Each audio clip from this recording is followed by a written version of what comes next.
So naturalising between, colouring between, is very, very heavy part of colouring hair or hairdressing as such.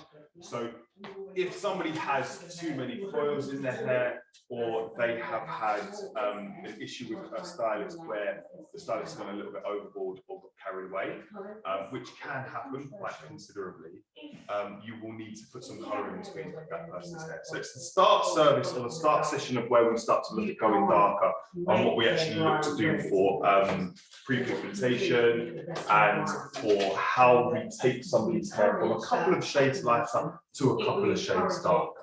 Okay, we will be putting foils in as well, so generally using the same lighting techniques that we've been using. Do as I say, not as I do. Mix your product with your measurements. Just remember that on video. So ratio 1 to 1.5 gets you a nice little consistency. I'll go through mixing colours. We've obviously done quite well yesterday, but when it comes to lighter, we use the same process and same techniques. So before we begin, or shall I wait for Paris and Mia to come back to the area? So we are going to run a little tea section. I'm not going to do loads, obviously. I don't want to bore you all, but for the purposes of the camera, I've got a little side section and a little top section. So I'm going to ping a few foils in, and then we're just going to go into them. Okay. So if somebody has had a ton of foils and they come into you and you don't pick up the rest of the last highlights that are in the hair, you're going to start finding that the hair can sometimes start to look like she's had a tint. Okay, so where they've had a build-up of products, a build-up of colour, a build-up of highlights, that hair is going to be incredibly saturated with lightener and saturated with tint, for instance, if you're using tint on virgin hair. So we want to make sure that we can come in between that colour and naturalise the hair. So basically bringing that hair in the middle back down to a certain base. Okay, does that make sense? Yeah. So if I just fire a few foils in quickly, it's quite an easy little technique, but it is something that you can do to make yourself a little bit more money with your client. So I'm going to weave through, do a few baby lights, etc. But the more product that you use, obviously, the more money you can charge your client. So if you're working with, I've got my brush. Would you get my brush out of there for me? My Weller one, the top flipper. The top thing one. Thank you. So you can say to your guest, so I'm quite fussy on how my client sees me. So I like to be seen as somebody who is better than every other stylist that they've ever been to. So in order to do that, I will say some bad things about people's work if they're from a different salon. That way, you can claim them as your client for the rest of your career. So if someone comes in with you who's been in with me, and obviously they're not, then I'm not going to know if you've said something about me. So start saying stuff. So say, oh, there's a lot of foils in here. Whoever done your hair before has put an awful lot of foils in. And what you can see is it starts to make your regrowth come through a lot more. Obviously, so a highlight should grow out naturally, right? So if she's got loads and loads of colour in her hair, it's going to look like a tint, so it's going to look horrible. So start to badmouth the person who was doing it before, unless they're in your salon, then be very, very careful. Because if they hear you, you're going to get in trouble. So, foils in. Huh? Yes. I thought she was off, but she was in. I'm pretty much standing right behind her. So you get a warning and things like that, but be very, very careful. So, has anyone taken anyone's colour darker since they've been here? Talking more you three than obviously you just joined. But just previous colour. How did you do it? What did you do? Remember? Oh, it was last week. Good. Yeah. Okay.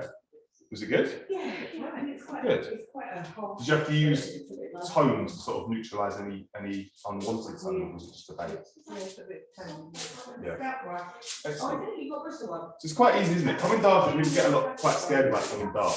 And when we start to pre-pig, there's a book I gave a few of you beforehand when we did the last little bit of theory that basically gives you the mix-up that you need, or the ratios that you need for whilst you are doing your pre-pigmentation. So if you just learn that book, then you're going to find out that you can learn how to pre-pig and how to come darker. It's quite simply looking at what underlying tone we need to put back into the hair and putting the underlying tone back in the hair. So coming dark is really, really easy. It's just understanding the process of your lightning curve, which is on there, which we were going to do in a lot more detail, but it's only you lot here. So let's get you guys started and they can catch up with themselves. Would you agree with that? So oils in. When you are foiling, obviously make sure you saturate your product, saturate your colour. We don't want to get any areas of uneven lip. And run in. I'll only do this side piece. What happens when the hair is not again? So as we start push. Take me. Hello. How are you? Take a seat at the front for me if you would do. We'll be a couple of minutes. That is you. Just to let you know. She knows she's trying to stay quiet in case we get she's there. Yeah. So as we work, obviously foils are like we did in level 2. So just work those exactly the same.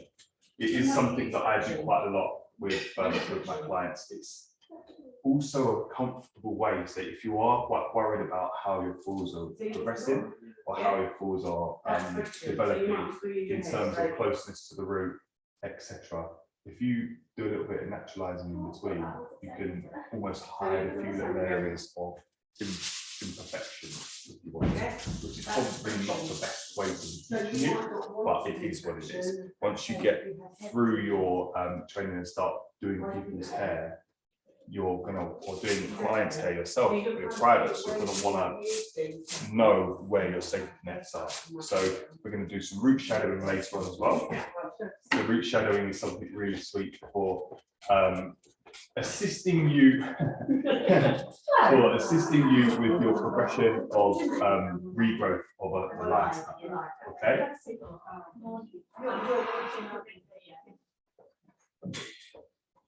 So last four, we pass over to naturalise in between, and then you can bring me sunshine. I wonder where there was a carpet. Yes. Thank you very much. Always good to hear. Okay. Always good to hear. Thanks, boss. You're welcome. So, last foil here. Last foil is in. Okay, I'm not going to bother going all the way through. So, in terms of where we would go next, T section, we go on the left-hand side, then onto the top for purposes of the video. I've got another video that I'm going to send in of naturalising, etc. So I'll send that into the group as well. But foils are in, and now we're imagining this hair here needs to be toned down slightly. So I'm going to go in with a separate colour. Nice and easy. What base would you say I am at here with my natural colour? It's quite tricky to see because it has a big walk across, doesn't it? No, because my bum would look big in this. I'm sure my shoes would be. What base would you say that would be, or what it looks like? 7. About 7-ish? Yeah? Yeah, I'd say about 7. Yeah, about 7. It's quite a light little colour, so it's difficult to see with your coppers and things, but I'm going to go in with the 6-1 because I can't find a 7-1. So I'm going to use a quarter tooth of 6-1. You did? Yeah. God damn it. I'm going to use 10 volts, that's 25. You know what I find funny as well is when everyone new starts, this is on the side and they're really gently measuring up. You did yesterday, really gently measuring it out. By the time you get to a couple of years in, you don't even use the things for it. So yeah, 37.5 mils of 10 volt. I'm using 10 volt because I want to come darker and I want a deposit tone. So we're going to work our technique. So this is something that if somebody has white hair, we're going to have a look at that first of all. And if you're naturalizing the entirety of the person's hair, then we're going to work with a little bit more of a run through to the midnight ends. So tint and pieces is something very, very popular in a salon because a lot of ladies will have white hairs that you need to cover. Obviously, as we know, your lightener will not cover white hair. So the job of a lightener is to penetrate into the cortex and change the natural melanins to white. Okay, so if the natural melanins are all gone and are already white, the lightener will not do anything. So we then need to use different things to produce our technique. Okay, so if we're working on our fruit color first of all we're going to do is very, very gently lift each foil and paste. So we go a little bit more like that. And we need to make sure we're completely saturating your root area first of all. So we're going to dab the colour on top and just work. If you have a section of hair where you don't want to get any colour on, because we are going to be lifting the colour and pushing across, we put a foil over the top. It's difficult because we've got a bun on the top of this lady's hair, but bump a foil on the top so that we keep that in line and in shape. And we're going to move on. So lift the foil and paste onto my root area. Okay, nice and easy. Keep yourself really neat and tidy. So when you're lifting your previous sections, keep those sections out of the way and dab your product on. Okay, nice and easy. When you did yours the other day, Natalie, it was quite tricky, wasn't it? Yeah. So we did, Natalie's one looked amazing once we were done, or once she was done. But the difficulty we found was she put a lot of foils in and becoming very generous with your product and with your foil application. Sorry? We did go from auburn to blonde, so we had to be generous. With well, she had to. I don't know why I keep saying that. Well, you did help. I didn't do anything really. She had to be generous. So the generosity was fantastic, but it made the foil application side of things, or the tint application side of things, incredibly difficult. To be honest, I didn't take that into consideration. It's fine. Yeah, absolutely. It is something that when you are looking to do a tint in between your foils, be very, very basic with your foil application. Leave a few out, or a few little gaps if you can. Almost push your spacing a little bit. Because, sorry? Not to miss any gaps. I missed a bit in front. Yeah. Bad, isn't it? So last piece, lift it up, and we're gonna set it. It did look good. It did look really good. Okay, so nice and easy, nice and gentle with our tint application. So that would be if your root area was your only piece that you were going to be colouring. Okay, she looks a bit jazzy when she's got it all up on the top of her head, which is really good. If you wanted to go through all the way and completely naturalize, so if this is all got colour on there and lightener on there, we're just going to straight away run that product through to the mid-lengths and the ends of the lady's hair. Okay, so quite easy. The preparation is the key here, because like anything with colour, your preparation is absolutely important. So yes, you're going to know what colours you're mixing, etc. But when you're preparing somebody for a scalp lightener, for instance, you've got to make sure that you're not overlapping color. You've got to make sure your product is mixed perfectly. And you've got to make sure that you're on the right track all the time for where you're going. But with a tint with foils with color in between, still you've got to have that preparation. Your sectioning for your foils needs to be perfect. Your color needs to be mixed right. So your lighting needs to be mixed thick enough. If it's too runny, then it's all your foils are going to start to slip and you're going to be in big bother. Okay. Also, if you've got too many foils in, it becomes a bit of a job to actually not miss any areas, and they will stand out incredibly if you do miss areas, as I found out with Natalie's work, and dropped it all over me. So it is a 6-1. There's mainly water. So Yeah. shouldn't change the colour of the shoe too much. So that will have a pH. Makes sense? Nice and easy. Down into the last piece. This is a big section down here. So we're going to paste and saturate my colour. Excellent, right in the middle.